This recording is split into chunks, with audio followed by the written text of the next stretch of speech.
Hey, after a long hiatus playing around with the gas tank, we're back to working on the frame of the GS550 Cafe Racer project. Welcome to Urban Monk TV.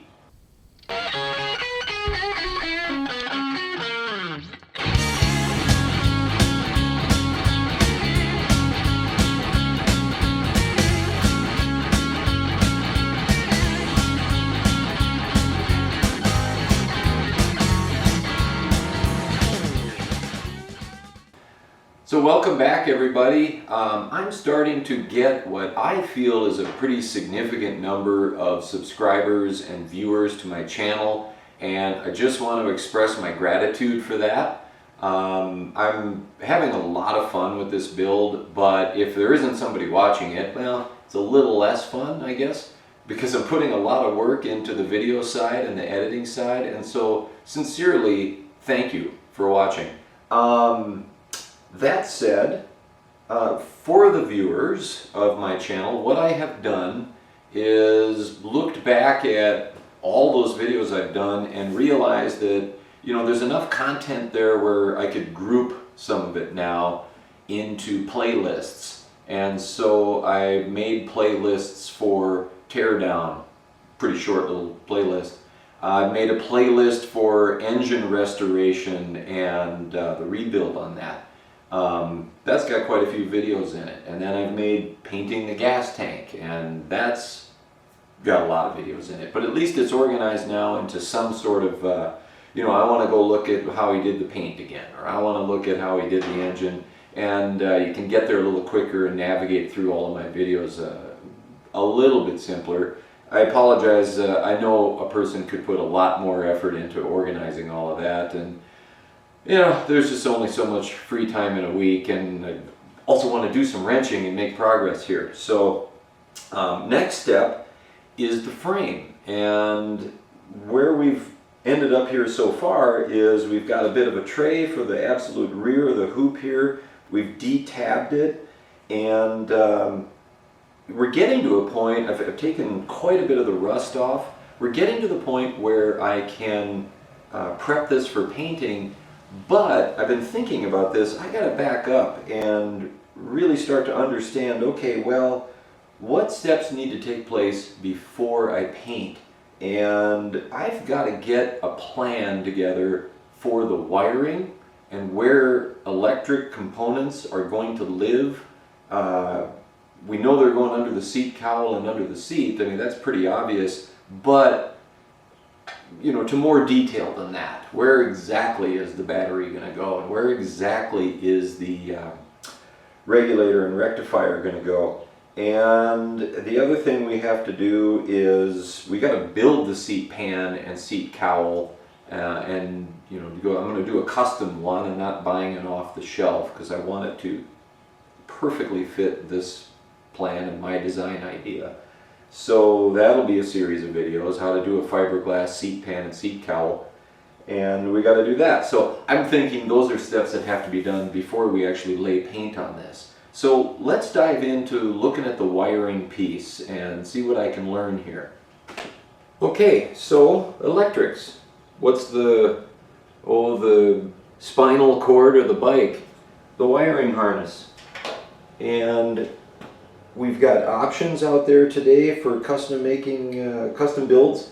The M unit from Moto Gadget is a fantastic idea, but it has a price tag to it, and I have committed to doing this as a lower budget project. And since this bike was running and I was riding it before I started this project, I've already put the electric system through the paces, and it was charging. It was everything was working perfectly. So I want to work with this original harness, and one of the first things I have to do is clean it up because it's filthy. And I've got this pretty clean frame here that I'm going to paint eventually. Why introduce this dirt to the project? So step number one is clean this thing up. Using a water-based degreaser.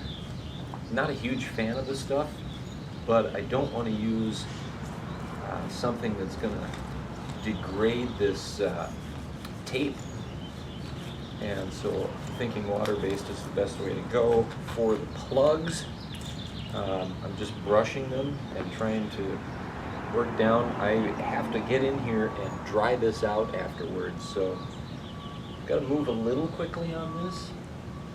But this is quite a bit to clean.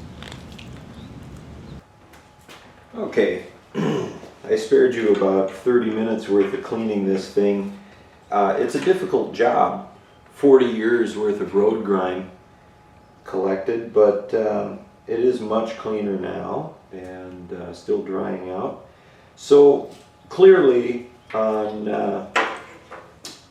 the stock motorcycle, all of our electrics pretty much lived in here. You got your coils hanging up in here underneath the gas tank, and then everything that hides inside of the headlight up here is, quite a bit. I mean, most of that's in your headlight or near it, and I'm going with a new smaller headlight that we're not going to get anything inside of that thing. So there definitely will have to be some modification to this, but other than that, I like working with what I know worked. So snake the back end of this thing through here and the front end up where it used to live. And it had these nice ties to it. Where did this thing go? That actually went down here.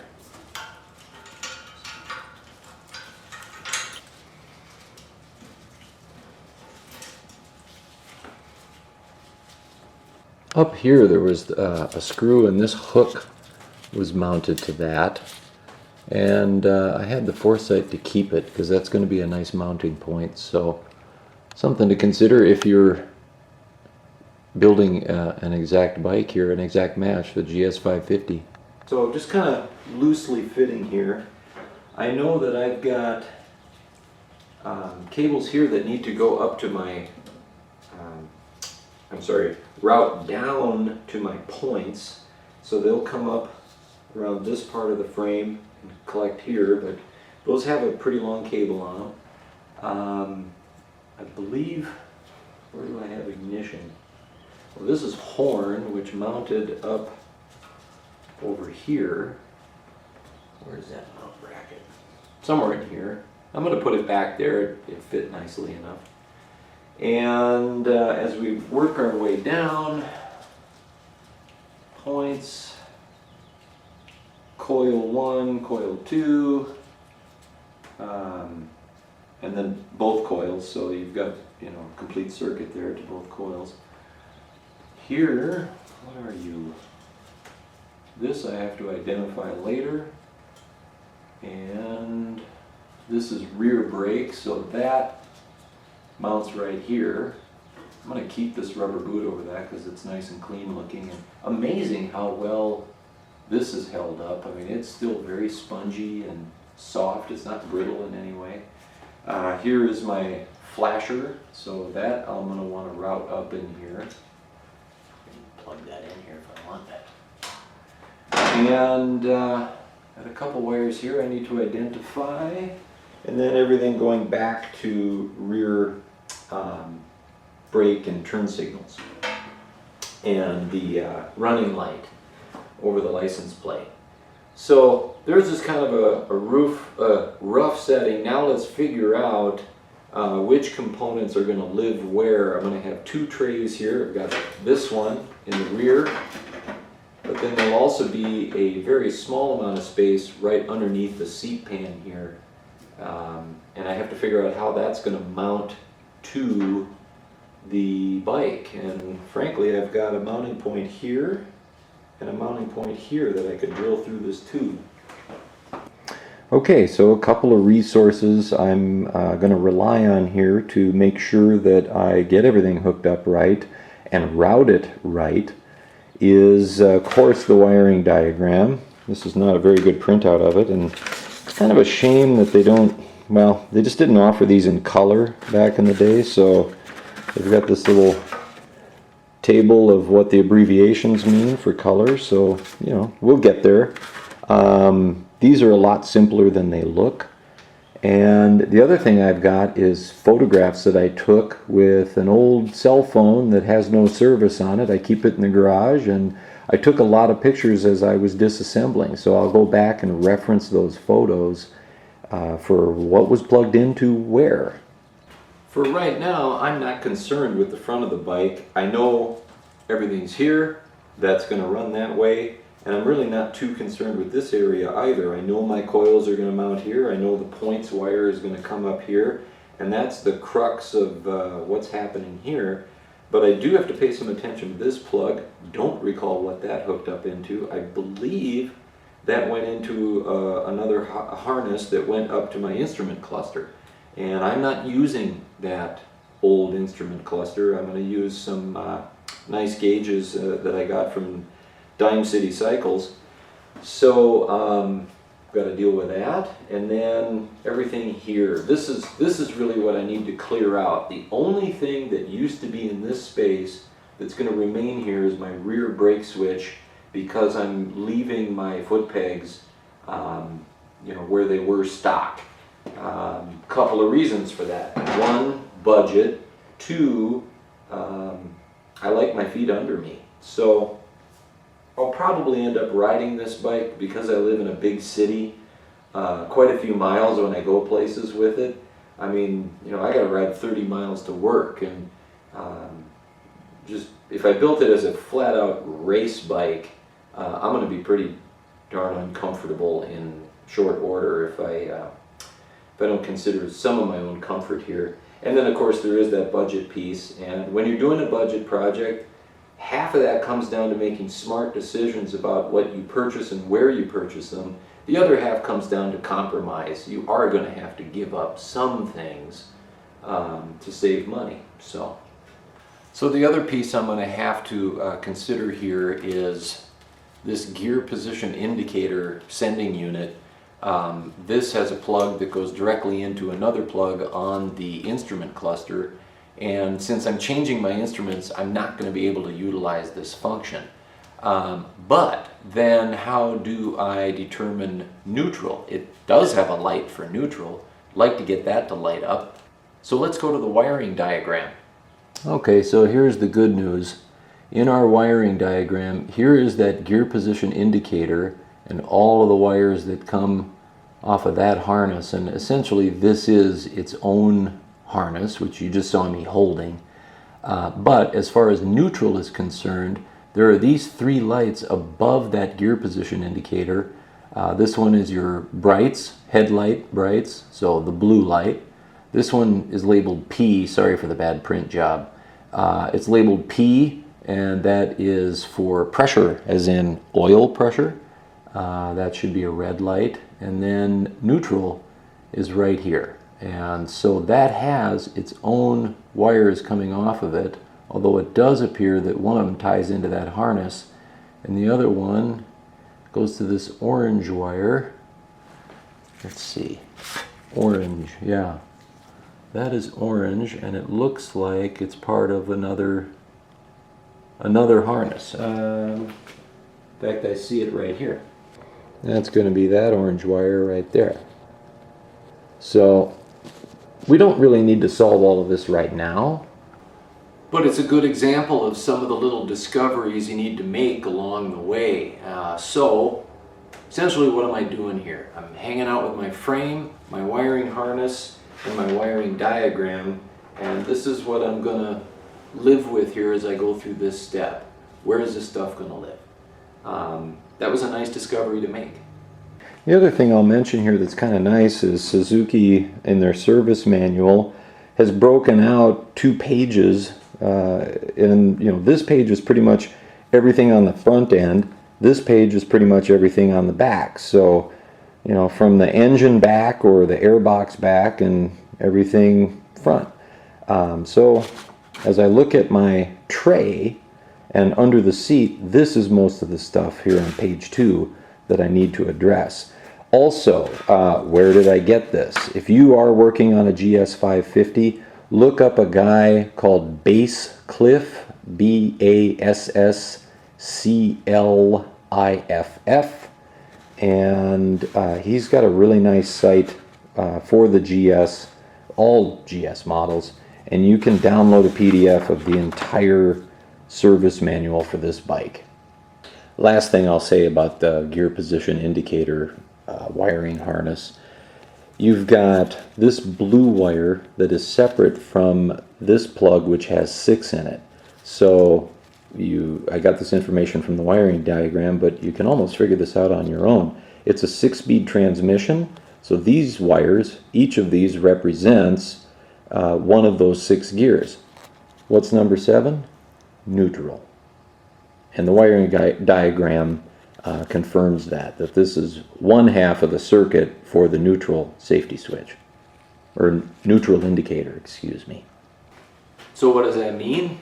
That means I'm going to need this thing if I want my neutral light to work. This sends the signal, sends the the current to that light. So I'm going to have to figure out how I want to route this, and whether I want to keep the other 6 wires I'm not using, or tear it all apart and just keep the single one that I need. But also, the way this thing plugs in, I believe it, I may be wrong, but I believe it seals oil. So, I'd probably have an oil leak if I left it out. I'm not 100% sure on that, so we'll figure that out later. Here are the components that need to mount under the seat, or near it. We've got a regulator. This is a pretty old school one. Starter relay. This goes to positive on our battery, which then will tie into starter relay. Brake light switch hangs below. This is rectifier, and of course the battery. And I've gone for a very small one. This is not a lithium ion. That decision is about budget. And this thing is probably half the size of what the bike normally came with. But I have kickstart, and I intend to use the Kickstarter all of the time and only rely on this, for the electric start in an emergency. I'm also going to wire a couple of jumper cable points up underneath the seat pan so that I can connect maybe a portable lithium ion, or just a jumper here in the garage if I really need to use the electric starter and need a boost. But for the most part, I'm kickstart, so I downsized my battery in order to save space. And then curiously, there's a fuse in the system that was mounted in this area by the airbox. And the wiring diagram says that it's a 15 amp fuse. I found a 10 amp fuse in here, so, previous owner. Then again, I was riding the bike and it was working. So the battery's going to live back here under the hump. Seat is going to come, angled up back of it right here. So I've got this whole space under here for battery. Got to figure out how I'm going to strap that down, but I think a guy could either weld some simple steel here bar and come up with a clamp type of a system, or a couple of little tabs, and you can buy the rubber holder things. It's like a bungee. Anyways, that's going to live there. Starter relay, feeling like that should be pretty darn close to our battery. And we're just going to have to make sure the cable then reaches up here from the starter and will fit under the seat. If that's not going to fit under my seat pan, then I got to back that up to here. And frankly, that may be exactly what I have to do, is make that very short. This guy, Rectifier, what this thing does is takes excess energy that you're not using to either charge the battery or to run systems on the bike as you're riding. It takes that excess energy, and rather than cook your battery, it turns it into heat energy and just expels it through these cooling fins. And so, because this thing's job is to dissipate heat, I don't think hiding it up in an enclosed area would be such a good idea. So I'm thinking we need to either mount this up underneath here, which would be a good spot for it, and I'll show you why. It would be a good spot for the rectifier because it'll be visually hidden behind all of this, but still getting very good airflow under there. So I'm thinking that's my plan, is to mount that up under there. And so then our regulator can go here, I believe. I think we're going to have room there, guys, because essentially I'm coming up right here and over. Shallow, but enough room. So that'll live there. I got room for this fuse. If that's got to live, that could probably fit under the seat pan. Fuses are very small. The other thing I was thinking, as far as mounting the battery and harvesting old parts, is here are the two little hooks on the battery box that you put the rubber strap on to hold the battery. And of course that's a bigger battery, so I've seen these straps are available on eBay very cheap. I think I will just cut these off and weld these things into my tray and then throw a rubber strap on it using those existing hooks. I don't even have to fashion new ones. Keep it simple. Another thing is, don't forget to put your tank back on and consider clearances back here.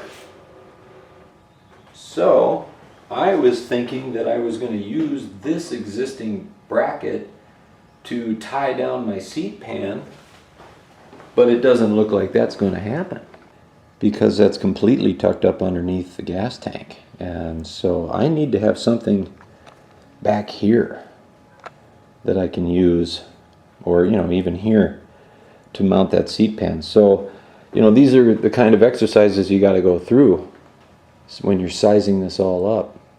So I'm thinking my seat pan is going to tie in somewhere here. I have to add a new bar, cross member, to screw down into, and through here. And those two are probably enough with 4 bolts. So that wasn't too much of an exercise, but having now committed to the location of these components, now I've got the plan to go forward, to get my welder out, to do some more grinding, to cut some metal, and to make some significant changes. So that was the way I approached that little exercise. You may go after it a different way.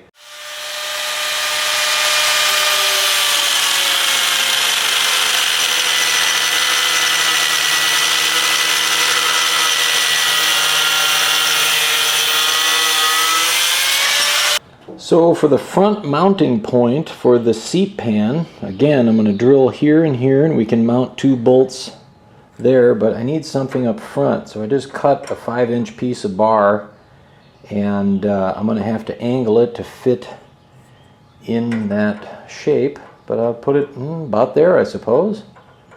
Nothing too fancy. Actually, I'm going to do this. I'm just going to get on my grinding wheel and angle this, and I'll just play with it. I'm not going to get too technical about how to fit it. Grind a little bit, see if it fits, grind a little more, see if it fits, that kind of approach.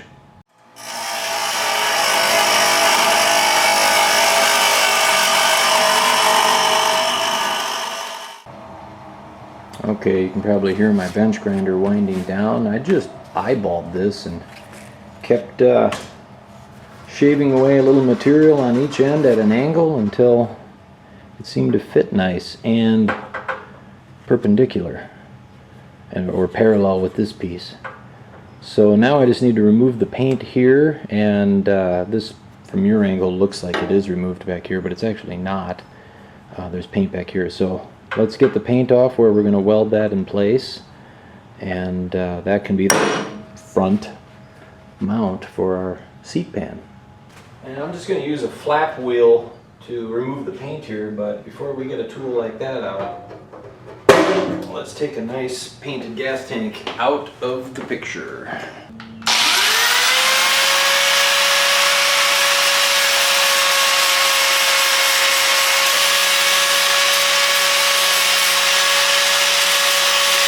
So we clear out that area where we're gonna weld that and get the paint removed.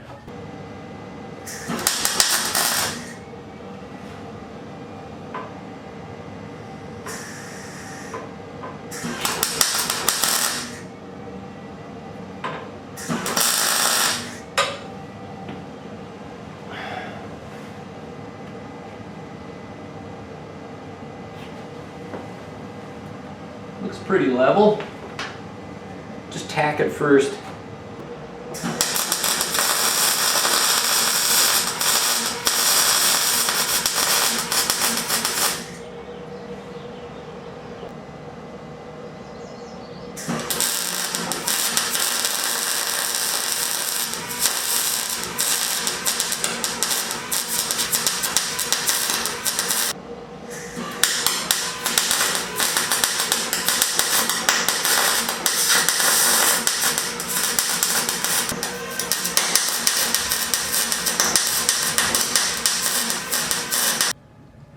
Yeah, not bad.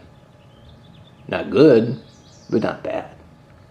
Okay, so I've got a front mounting point and I have a mid mounting point. Will I need additional mounting? I don't think so. We're going to make a fiberglass seat pan and cowl, and there should be enough rigidity to that, especially after we get the upholstery. There'll be, you know, a little bit of a pan to that, all of that giving rigidity to here, and then of course you've got the shape here will give rigidity to that piece. So I don't think we're going to need additional mounting points, and I don't want to have 6 bolts that I have to undo to take my seat pan off should I need to get at the electrics underneath. I think 4 is going to be sufficient. So that's the plan for now. I can change course later if I choose to. And then this regulator is completely sealed unit, so I'm just using a little kerosene to clean up the road grime and grease and oil. Same thing with the starter solenoid. I'm going to go ahead and tack down this tray for the battery and the regulator and starter solenoid in the back because you know, I think this is where it's going to be. I think I've got a plan for where the components are going to end up, and it's just time to tack this in. Whether or not I build another tray up in this front section is still yet to be determined, but you know, why not tack this thing in? I'm not going to completely weld it in, just tack it for now. Before I paint, I can do more welding, but if I just tack, I can change my mind later and make adjustments. So I should also mention, yes, I was working with kerosene out here, so I've removed all that kerosene from the scene.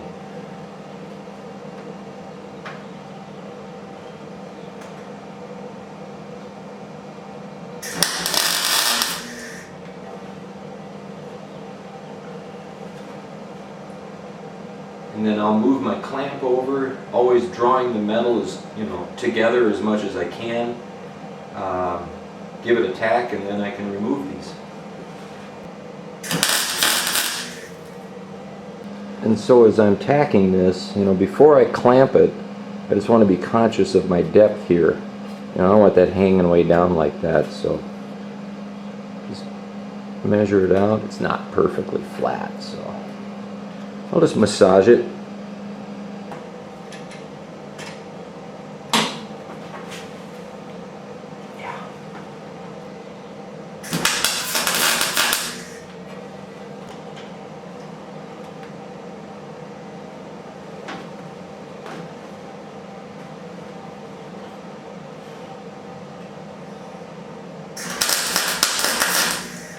So I just gave it a shot there, pretty much the corners, you know. And that thing is in there for now. If I change my mind about something, it can come out of there quite easily with just a little zap of the grinding wheel. And if you don't have a welder, and they're not very expensive for, you know, I mean, for $100 you could get yourself a, what do they call the ones with the flux core and the wire. They spatter a lot. This is much cleaner because it does have the argon tank on the back. You know, the tank is what sets you back a bit. But this kit was, I think, under $200. Came with that kind of cheap regulator, but it works. And I'm getting the job done. It's not the greatest welder on the planet. But then again, you know, my skills could use some work. I'm getting a little better with it over time. But alternatively, you could do a design where you drill through the sides and use a pop rivet gun, and that would be a lot cheaper. You know, aluminum pop rivets into steel. When you have aluminum and steel in close contact for long periods of time, you can probably expect some corrosion there. But so maybe there's a downside to that approach. But if you're on a budget, go for it. I own this tool, and so I'm using it. So we've got our electrics somewhat sorted out, made some progress there. We welded in a mounting point for the seat pan, and we've mounted in the under seat tray in the back that'll go under that cowl for the battery and some of the other electrical components. That's going to have to be a wrap for this episode, as I'm running out of time to work. One more thing, a little bit of a departure from the norm, but I just really wanted to share this.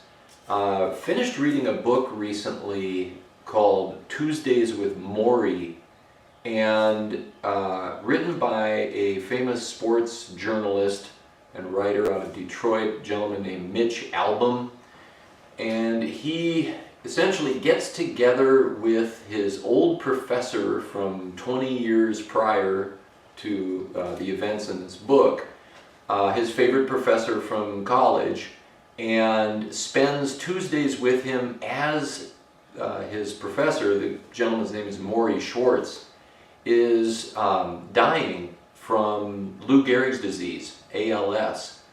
And you know, on this channel I like to talk about how coming out in the garage is therapy for the soul, you know, man's church, all kinds of different ways to look at it. But I come out here for my spirit, for centering myself, for shedding the stresses of a work week and other stresses of life.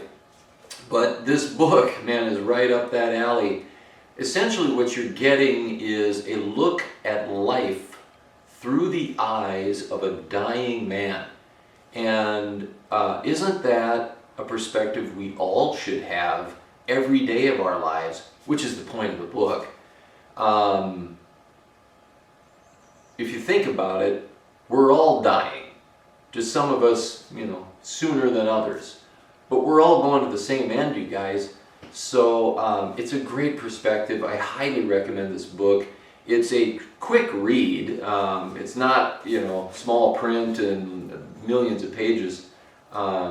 It's barely over 100 pages. Well, I guess it's 200 pages, but the print is big.